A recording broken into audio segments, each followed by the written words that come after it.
Hello, j'espère que vous allez bien. Aujourd'hui on se retrouve pour une vidéo sur ce qu'il faut prévoir quand on part à l'étranger quelques temps. Déjà, je ne vais pas rentrer dans le truc de Covid, pas Covid, passeport sanitaire, pas passeport sanitaire parce que c'est pas la question.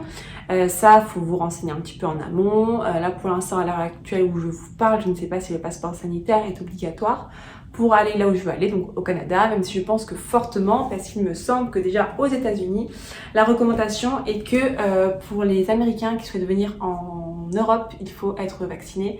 Et je pense que généralement en France, on applique la réciprocité, donc je pense que ce sera sûrement pareil pour aller dans les pays du continent américain.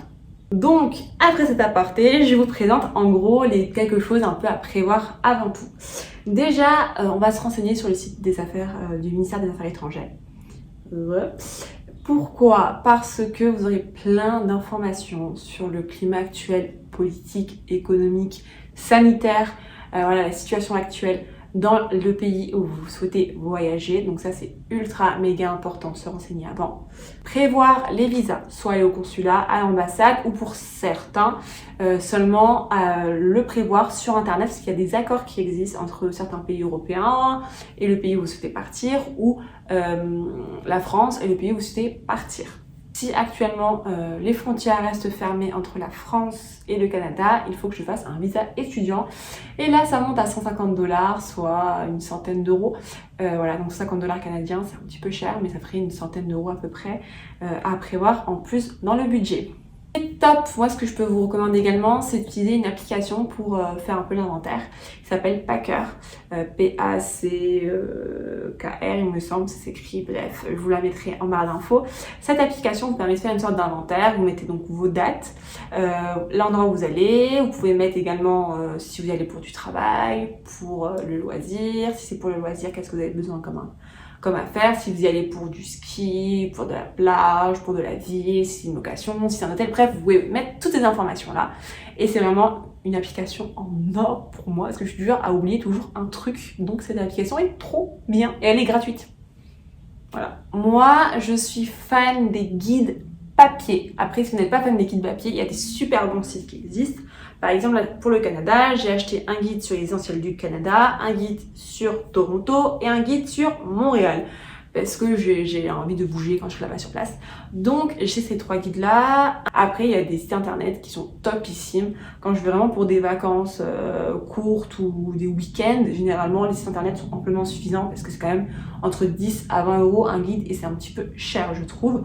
Mais quand c'est sur des longues périodes, vous l'avez vite rentabilisé, croyez-moi. On n'hésite pas à aller chez son médecin. Que ce soit pour des vacances, loisirs, travail, on n'hésite pas à aller voir le médecin. Moi, je sais quand je suis allée en Thaïlande, on nous a donné une liste de médicaments à prendre. Là, quand je vais au Canada, je lui ai demandé qu'elle fasse une liste en gros, donc ça va être avec du paracétamol, tout ce qu'il peut avoir comme produit contre la tourista, parce que je suis allée aux États-Unis, j'ai eu la tourista, je suis allée en Thaïlande, j'ai eu la tourista, je suis allée en Espagne, j'ai eu la tourista. Bref, quand je suis pas en France, je suis malade. Donc, allez consulter votre médecin pour vous faire une petite checklist des petits médicaments à avoir avec vous, que vous mettrez dans votre valise avec l'ordonnance, comme ça vous passez au KLM la frontière. Vite fait, maintenant je vais vous parler un peu plus sur le Canada en particulier. Pour moi, la première étape, donc c'est se renseigner. Là, je vais vous parler en termes linguistiques. Se renseigner, donc moi je me suis renseignée auprès de 3 voire 4 agences différentes. Je peux vous les nommer. Je crois Kaplan, ASL, ESF. Donc j'ai essayé de me renseigner sur internet, je vais faire des devis, on m'a harcelé par la suite au téléphone, mais bon ça c'est rien. Là je pense que je vais plus me diriger vers une en particulier parce que je l'ai senti un peu mieux.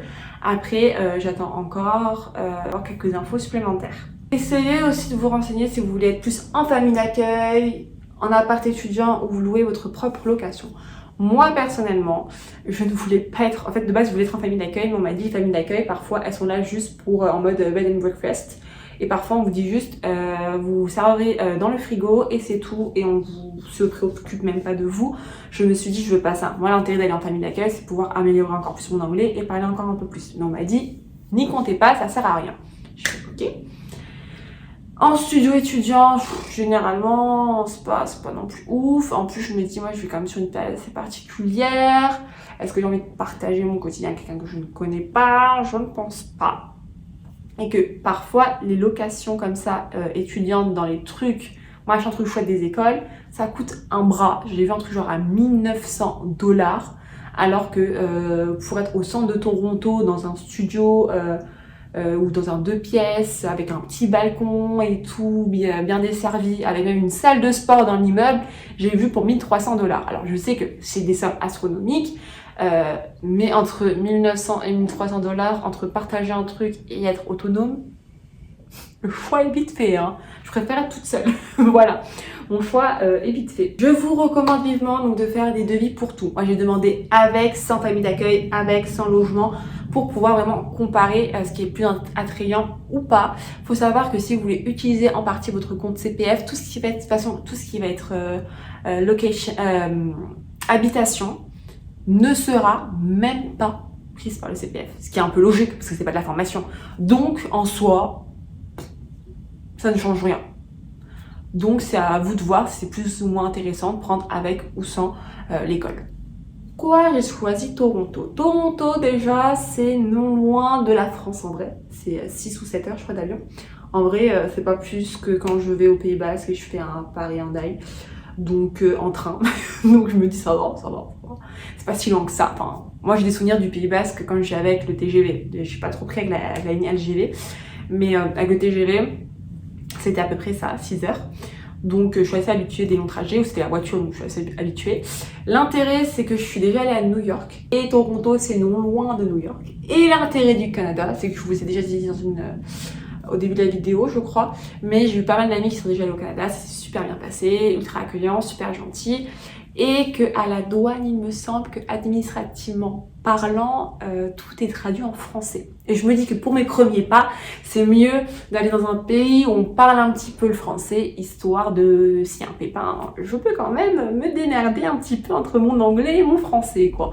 Même si Toronto est principalement anglophone. Si vous voulez parler français, vous allez à Montréal, voilà, qui est un peu plus au nord. Voilà.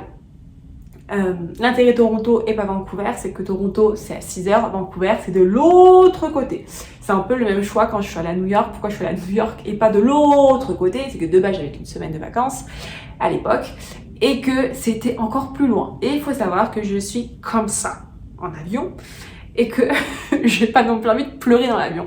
Donc l'intérêt c'est que je me dis 6 ou 7 heures, ça va encore, tu vois. Et Toronto, je me dis ça peut être cool, il y a plein de trucs aussi à faire dans les alentours. À l'automne, parce que c'est plus vers l'automne, ça a l'air super agréable, donc c'est tout bénef. Et normalement, j'y serai durant le Thanksgiving, qui se passe au Canada, qui en fait qui est à peu près un mois en avance, voire 3 semaines en avance que celui américain, donc je me dis c'est trop bien. Autant essayer d'aller voir, je me dis c'est la destination parfaite quoi. Pour la partie réservation, vous l'aurez compris, je n'ai pas encore réservé, je suis en train de tout budgéter et j'attends encore donc les annonces gouvernementales, qu'elles soient en France ou au Canada. Et il faut quand même que je me bouge, voilà. Et j'attends aussi en fait les retours également des entreprises par rapport à mes alternances pour poser exactement, enfin savoir quelle date de telle date que je vais prendre. Parce qu'en fait, je me dis, même si je suis... En fait, si je commence de plus en plus tard le travail, autant rester un maximum au Canada, même si voilà, là il y aura une période courte où je serai un mois full en train d'apprendre l'anglais avec des cours. Après le reste du temps, je peux quand même voyager et profiter. Tout ça, ça représente un coût et un budget et il faut quand même mettre de l'argent de côté parce que ça coûte excessivement cher. Après, encore une fois, je me permets d'avoir ce luxe-là parce que j'ai travaillé, que j'ai quand même la chance de vivre encore chez mes parents et que j'ai pu mettre de l'argent de côté. Effectivement, ça coûte cher, donc il faut tout budgéter et sur place, faut pas que je me retrouve en panade en mode oh là là là là, je vais devoir manger des pâtes, pâtes sans gluten, donc ça va coûter cher pour moi, donc ça va pas le faire. Donc c'est quand même super important de prévoir bien son budget. Sur ce, je peux juste vous remercier de m'avoir écouté aussi longuement. Donc tout ce qu'il y a à prévoir, je vous en ai parlé. N'hésitez pas si vous avez d'autres astuces aussi, parce que c'est vrai que si vous êtes adepte de séjour linguistique ou autre, ça peut me rassurer de savoir qu'il y a d'autres personnes qui l'ont fait. Et si vous avez plus ou moins l'agence avec ça s'est super bien passé aussi, je suis encore preneuse parce que j'ai encore rien signé, je n'ai que des devis. Donc n'hésitez pas. Voilà, donc je vous souhaite le meilleur et on se retrouve pour une prochaine vidéo avec des nouvelles news et des nouvelles informations. Et je vous tiendrai au courant de l'avancement de tout ça. Sur ce, je vous embrasse, n'hésitez pas à vous abonner et je vous souhaite le meilleur. Ciao!